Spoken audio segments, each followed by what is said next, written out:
So what are some disadvantages that our English language learners face? Well, in addition to the fact that they have this language barrier to learning that we want to really work on, they also have parenting challenges often, because many of the parents, especially in homes of poverty, are working non-conventional hours. They often work at businesses where they have night shifts, or where they may not even know what shift they're going to have from week to week.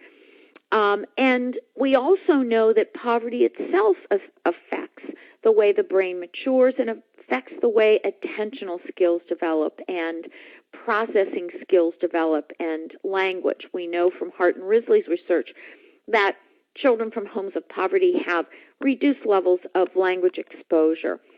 So that combination of poverty and the differences in the parenting ability of these parents who are working two jobs sometimes, or the unconventional hours, can interfere with development of the skills that are so important for school.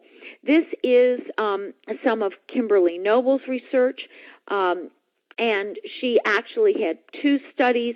One that she did in 2005, you can see the data on the right with a big circle around some of the cognitive functions that we see are not maturing as quickly in children of poverty, like attentional skills and language skills.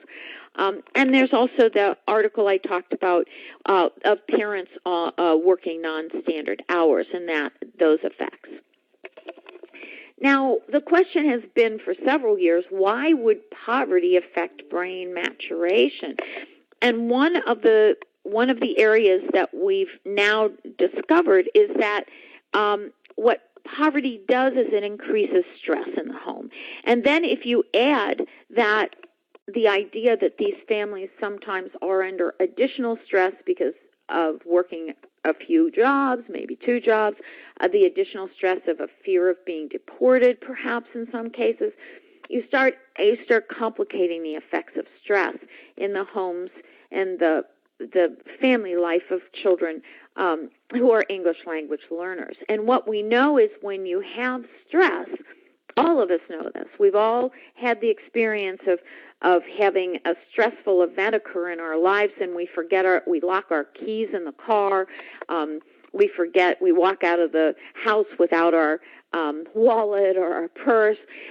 So we all know that when you're under stress, your cognitive abilities are kind of shorted out. You're not planning and thinking and organizing the way you normally would. You're kind of operating on autopilot, and you're just trying to get through the day. And so stress, it looks like, is one of the major factors that does affect children of poverty and does result in impairments in learning and memory.